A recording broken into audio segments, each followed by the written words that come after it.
Le problème d'Haïti, c'est que ceux-là qui nous gouvernent, le docteur Ariel Henry, je cite son nom, est le premier complice du banditisme qu'il y a là. Parce que ce qu'il lui faudrait faire pour résoudre le problème, on le lui a dit. Il n'a pas l'autorisation de le faire. Parce que ce dont la population souffre aujourd'hui, c'est un programme politique pour que des bandits puissent s'accaparer du pouvoir à partir de la peur et de la crainte distillée dans la population.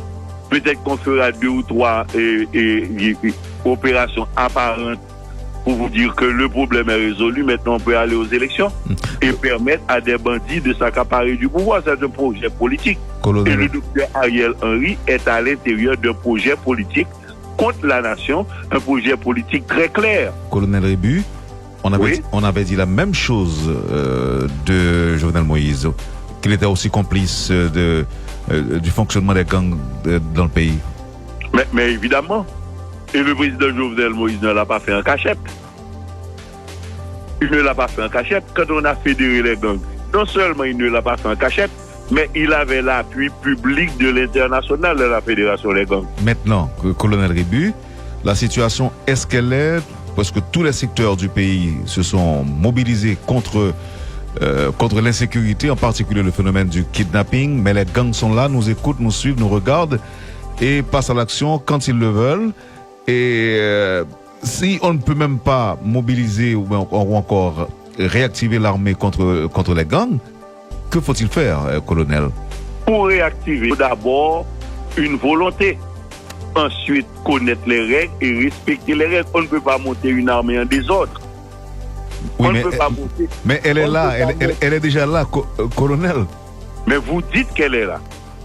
Vous dites qu'elle est là. Allez voir dans le budget s'il y a une tranche budgétaire et affectée à l'armée. Pour son matériel, pour son armement, pour son entraînement. Vous savez que les gens que vous appelez des militaires là aujourd'hui, des fois sont obligés de laisser leur base pour aller manger chez eux, pour voir qu'ils s'alimentent des Arlequins, vous savez ça? Est-ce que vous connaissez un seul terrain d'entraînement pour l'armée que vous avez là? Est-ce que vous savez que l'armée, est-ce que vous êtes au courant que l'armée n'a pas de budget pour s'alimenter, n'a pas de budget pour s'équiper, n'a pas de budget pour s'entraîner? Donc, mais ce que nous avons comme armée, entre guillemets, elle n'existe pas selon vous, ou encore légalement. Est-ce que le colonel Rébu est pour une nouvelle dissolution de ce qu'on a comme structure? Ou bien de nouveaux accompagnements? On ne peut pas dissoudre ce qui n'existe pas. Donc elle est déjà dissoute selon vous. Donc... Je ne sais pas. Parce que le président Jovenel Moïse est entré dans un grand désordre. C'est comme cette affaire de caravane. Oui, mais maintenant qu'il n'est pas là, colonel, maintenant que Jovenel Moïse n'est pas là, n'est plus là, et nous faisons face à une insécurité, on est loin de voir le bout du tunnel. Les Haïtiens ne savent pas à quel sens se vouer. D'aucuns quittent le pays. Ceux qui restent ont peur à cause de la force des bandits. Que faire maintenant, colonel? Mais j'ai bien dit ce qu'il faut faire. Il faut d'abord avoir des dirigeants qui ne sont pas d'accord que l'existence des bandits soit une affaire normale. C'est la première chose.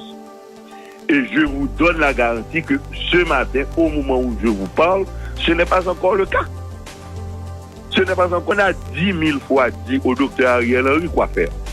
Maintenant, nous comprenons qu'il est un prisonnier placé en place par des tuteurs et que ces tuteurs sont à l'aise avec la situation qui est imposée à la population, ne veulent pas que le problème soit résolu. Et c'est pas trop fort, c'est pas trop fort, colonel, quand vous dites qu'il est complice de ce qui se passe.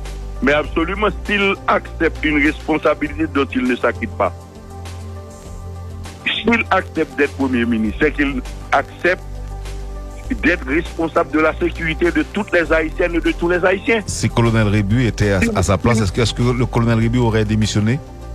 Je ne serais pas à sa place. Je n'aurais jamais accepté d'avoir des tuteurs pour me mettre dans une position.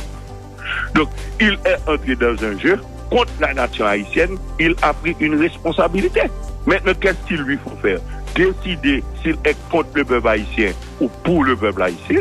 On lui a dit qu'il lui faut appeler. Il y a trop de techniciens, il y a trop de personnes sur place capables de résoudre le problème. nonobstant le matériel, l'équipement qu'il faut. Je vous ai dit qu'il y a une première condition, il faut qu'il y ait des dirigeants qui ne soient pas des associés des criminels. Point. Merci beaucoup, Parce colonel. que ce qui se passe là, c'est une association, comme le président Jovenel Moïse avait fédéré les gangs. On a continué sur la même lancée. D'ailleurs, le docteur Ariel Henry nous avait dit qu'il continue l'héritage du président Jovenel Moïse. Donc, personne ne peut être étonné qu'on n'ait pas d'institution. Personne ne peut être étonné que les forces qui sont là n'ont pas les moyens pour faire correctement leur travail, parce que ça va déranger ceux-là qui ont le projet politique d'arriver au pouvoir par le banditisme.